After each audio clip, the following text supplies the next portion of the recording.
حضرت ابو بکر صدیق رضی اللہ عنہ کے دور میں ایک شخص ملک شام سے سفر کرتا ہوا آیا اور آپ کی خدمت میں حاضر ہوا اور عرض کرنے لگا کہ آپ امیر بھی ہیں، یعنی مالدار بھی ہیں، اور امیر بھی یعنی مسلمانوں کے سربراہ بھی ہیں۔ عرض کرنے لگا، حضور میرے اوپر قرضہ چڑھ گیا ہے، میری مدد کریں۔ تو آپ اس کو اپنے گھر لے گئے۔ شخص کہتا ہے کہ باہر سے دروازہ بہت خوبصورت تھا، لیکن گھر پر ایک چرپائی بھی نہ تھی۔ کھجور کی چھال کی چٹائیاں بچھی ہوئی تھی اور وہ بھی پھٹی ہوئی۔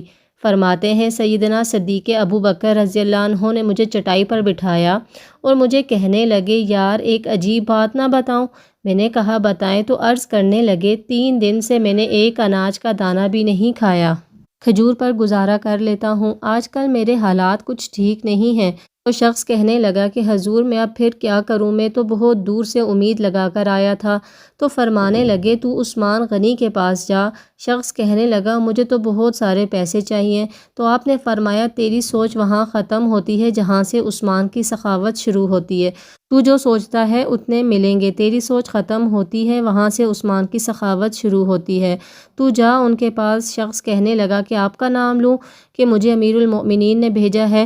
تو فرمانے لگے، اس کی ضرورت ہی نہیں پڑے گی، صرف اتنا بتانا کہ میں مقروض ہوں اور رسول اللہ صلی اللہ علیہ وآلہ وسلم کا نوکر ہوں۔ وہ شخص کہنے لگا کہ وہ دلیل حوالہ مانگیں گے؟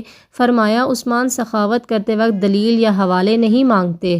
عثمان اللہ کی راہ میں دیتے ہوئے تفتیشیں نہیں کرتا، اور سخاوت کرتے وقت ٹٹولنا عثمان کی عادت نہیں۔ وہ شخص کہتا ہے کہ میں چلا گیا، پوچھتا پوچھتے دروازے پر دستک دی۔ حضرت عثمان غنی کے اندر سے بولنے کی آواز آ رہی تھی، اپنے بچوں کو ڈانٹ رہے تھے، یار تم لوگ دودھ کے اندر شہد ملا کر پیتے ہو، خرچہ تھوڑا کم کرو، خرچہ بڑھا دیا ہے، دودھ میٹھا، شہد بھی میٹھا، ایک چیز استعمال کر لو، تم کوئی بیمار تھوڑی ہو۔ شخص کہتا ہے، میں نے کہا ابو بکر تو بڑی باتیں بتا رہے تھے، یہاں تو دودھ اور شہد پر لڑائی ہو رہی ہے، اور مجھے تو کئی ہزار دینار چاہیے، کیا یہ دے دے گا؟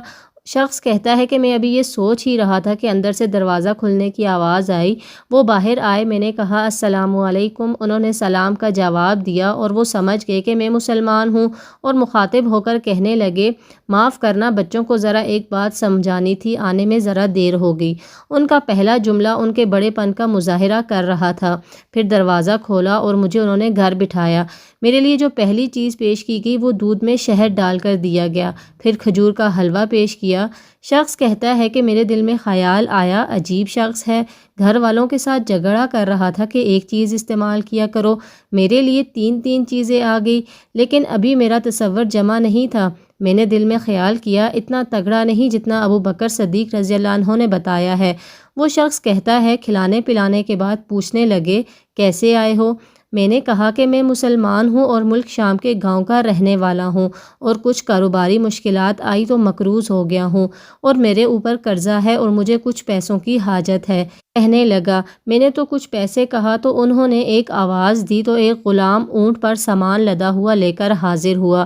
شخص کہتا ہے کہ مجھے 3000 اشرفیاں چاہیے تھی، ابھی میں نے بتایا ہی نہیں تھا کہ حضرت عثمان غنی رضی اللہ عنہ کہنے لگے، اس اونٹ پر تیرے لیے، تیرے گھر والوں کے لیے میں نے کپڑے اور کھانے پینے کا سامان اور 6000 اشرفیاں رکھوا دی ہیں، اور تو پیدل آیا تھا، اب اونٹ لے کر جانا۔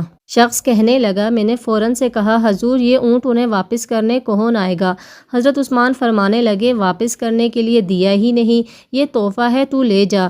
شخص کہتا ہے کہ میں کہاں سے چلا تھا ڈھونڈتا ہوا اور پھر مدینے میں آیا، اور جب مدینے میں آیا تو اللہ نے مجھے جھولی بھر کے عطا فرمایا۔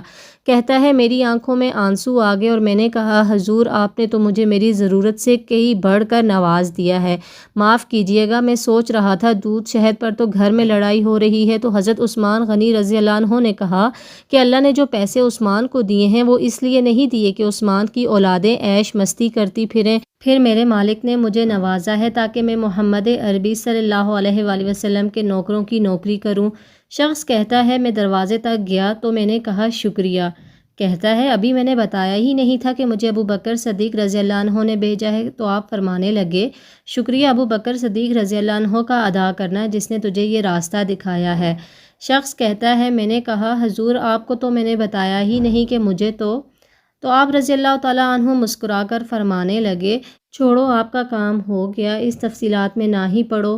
سبحان اللہ، یہ شان ہے خدمت گاروں کی، سرکار کا عالم کیا ہوگا۔ امید ہے کہ آج کی اسٹوری آپ کو پسند آئی ہوگی۔ کمنٹ باکس میں اپنی رائے کا اظہار ضرور کیجیے گا۔